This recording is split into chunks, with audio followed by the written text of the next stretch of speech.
For years, Nigerians have whispered the same dangerous question in living rooms, inside buses, in beer parlors, and behind closed office doors in Abuja: who is really bankrolling the bloodshed?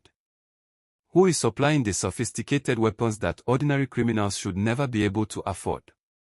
Who is turning villages in the Middle Belt and the Northwest into battlegrounds while pretending it's just clashes and misunderstandings? Now, a political earthquake is rumbling far beyond our borders, and this one is coming straight out of Washington. In the United States Congress, a powerful piece of legislation known as the Nigeria Religious Freedom and Accountability Act is making waves. And this is not some symbolic paperwork designed to gather dust. This is a direct spotlight on the dark money pipelines allegedly fueling terror in Nigeria.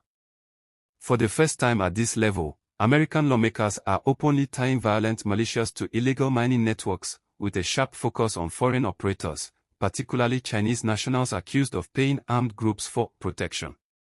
Let that sink in. According to the sponsors of this bill, Representatives Riley Moore and Chris Smith, illegal mineral extraction is not just an environmental crime, it is a financial engine for extremism. Their argument is explosive: armed militias allegedly provide security for unauthorized mining operations, and in return, they receive large sums of money. That money doesn't disappear. It allegedly transforms into ammunition, advanced weaponry, logistics, and sustained campaigns of violence. For years, analysts inside Nigeria have suspected that the gold in Zamfara, the lithium in remote forests, and other precious resources scattered across vulnerable communities were not just being stolen, they were underwriting chaos. Helicopters flying in suspicious patterns. Armed men guarding excavation sites. Entire villages displaced while mineral deposits quietly changed hands. Now those suspicions are being discussed openly in one of the most powerful legislative chambers in the world. And here's where it gets even more serious. The bill directs the U.S. Secretary of State to determine whether certain militias operating in Nigeria should be designated as foreign terrorist organizations under American law. That label is not cosmetic. Once applied, it triggers a global financial chokehold. Banks freeze accounts. Travel bans activate. International transactions collapse. Anyone, politician, businessman, foreign investor, found materially supporting such a group could face U.S. sanctions. This isn't just about symbolism. It's about access to global systems. It's about who can move money and who suddenly cannot. It's about whose overseas assets get frozen overnight.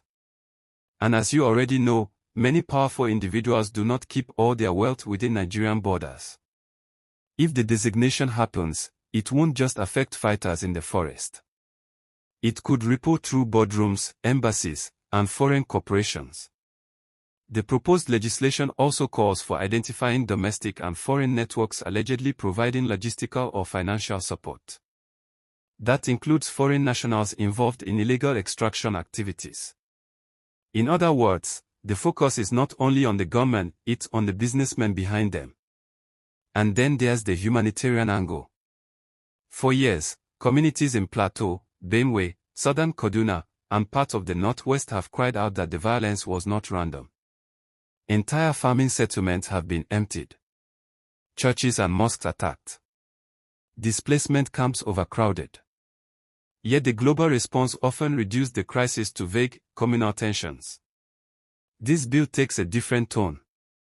It pushes for direct humanitarian support to affected regions through trusted non-governmental and faith-based organizations.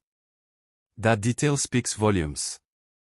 It suggests skepticism about traditional aid channels and signals a desire to ensure help reaches actual victims rather than disappearing into bureaucracy. The legislation also proposes deeper counterterrorism cooperation between the United States and Nigeria. That could mean intelligence sharing, technical support, and possibly stronger financial tracking systems. Disarmament programs are mentioned too, though Nigerians know how complicated that conversation has been in the past. But here's the broader picture you shouldn't ignore. From the American perspective, unregulated territories where illegal mining, armed militias, and foreign actors mix freely represent more than a regional problem. They see it as a potential breeding ground for global instability. In Washington's national security framework, resource-fueled extremism in one region can ripple outward. This isn't charity. It's strategic interest. And back home, if this bill gains momentum, reactions in Abuja will be intense.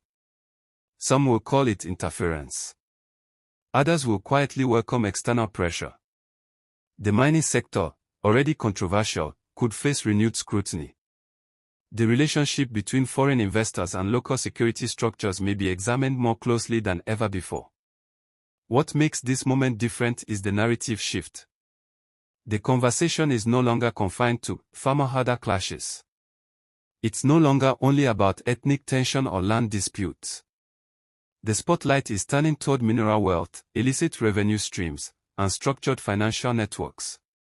Gold, lithium, protection money, heavy weapons, political shielding. When you connect those dots, the picture becomes far more complex than the surface explanations we've had for years. And if the foreign terrorist organization designation proceeds, that's a global scarlet letter. It means international isolation. It means global banking systems shut their doors. It means families linked to sanctioned individuals may struggle to access foreign education, investments, or partnerships. It changes reputations overnight. The era of anonymous sponsorship could be approaching its end. Of course, legislation in the US must pass through committees, debates, and votes before becoming law. Nothing is automatic. But the fact that such a proposal is moving forward at all signals a dramatic escalation in international attention.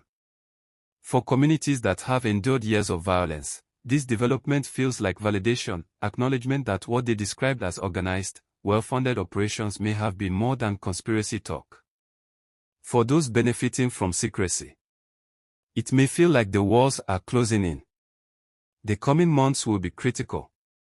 Will the Nigerian government collaborate openly if the bill advances? Will investigations reveal concrete evidence linking illegal extraction to armed financing? Will specific names emerge? Or will diplomacy dilute the impact?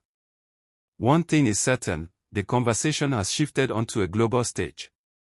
This is no longer just a local security issue buried in regional headlines.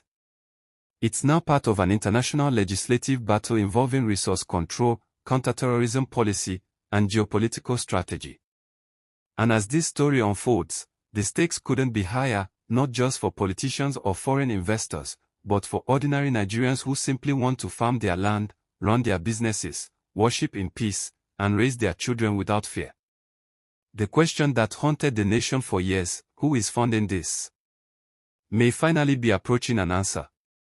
But as with every high-level political move, the truth will emerge step by step. Investigations, hearings, designations, sanctions, reactions. The world is watching. And this time, the spotlight isn't dim.